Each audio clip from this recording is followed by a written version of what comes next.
Good morning विद्यार्थी मित्रांनो. आज आपण सेकंड टॉपिकचे एक्सरसाइज पाहणार आहोत.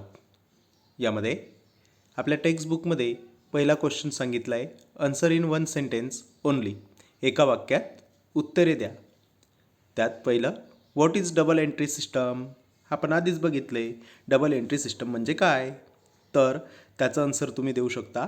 Double entry system is the most scientific method of recording all business transaction in the books of account by giving double or twofold effect of each transaction. म्हणजेच double entry system म्हणजे ही एक वैज्ञानिक पद्धत आहे जिच्याने आपण ट्रान्झॅक्शनचे दोन इफेक्ट रेकॉर्ड करत असतो. त्यानंतर सेकंड क्वेश्चन सांगितला आहे, what is an account. Account म्हणजे काय. An account is a summarise record of transaction relating to a particular person, asset, liabilities, particular head of expenses or income recorded at one place. म्हणजे account म्हणजे काय याचं answer तुम्ही वहीवर note करत चला. त्यानंतर थर्ड क्वेश्चन सांगितलं आहे, state the meaning of single entry system. तर सिंगल एंट्री सिस्टमचा मिनिंग सांगा. यामध्ये single entry system of accounting record only cash book and personal account and this does not provide accurate information about the financial position of business. Single एंट्रीचं या पद्धतीने तुम्ही उत्तर देऊ शकता. त्यानंतर चौथा question, what is personal account. Personal account म्हणजे काय. Personal account represent accounts relating to individual human being, artificial personal और अकाउंट्स ऑफ सर्टन पर्सन और group of person in business dealing. किंवा personal account, what is personal अकाउंटमध्ये personal अकाउंटचं तुम्ही नियमसुद्धा सांगू शकतात. त्यानंतर पाचवा क्वेश्चन सांगितला आहे, state the rules of nominal account. Nominal अकाउंटचा रूल विचारला इथं. तर विद्यार्थी मित्रांनो, आपण रूल्स अभ्यासलेत. त्यापैकी नॉमिनल अकाउंटचा rule, debit all expenses and losses, credit all income and gains हा आहे. त्यानंतर सहावा question, give two example of intangible asset.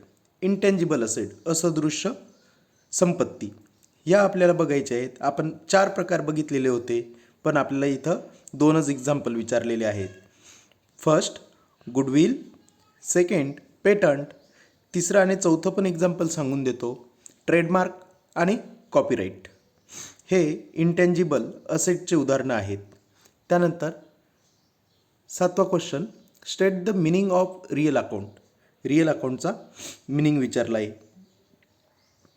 Account present asset and properties own by the business having monetary value are known as real account.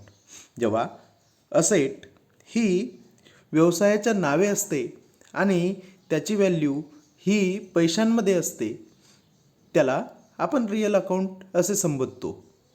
त्यानंतर 8वा question, give two example of income and gains. आपण income and gains बघितलेत, त्याचे आता 2 उदाहरणं विचारले आहेत. तर इन्कमचे 2 उदाहरण आणि गेनचे 2 उदाहरण आपल्याला सांगायचे आहेत. डिस्काउंट रिसिव्ड आणि रेंट रिसिव्ड हे झालेत आपले income. Profit on sales of furniture हा झाला आपला गेन. त्यानंतर 9 नंबरचा क्वेश्चन आहे, state the rules of personal account. Personal अकाउंटचा नियम विचारला आहे, रूल्स विचारला आहे. तर personal account, debit the receiver, credit the giver हा रूल्स आहे त्याचा. 10 number, how many method of recording accounting information are there. तर अकाउंटिंग इन्फॉर्मेशन रेकॉर्ड करण्याच्या पद्धती कोणत्या आहेत.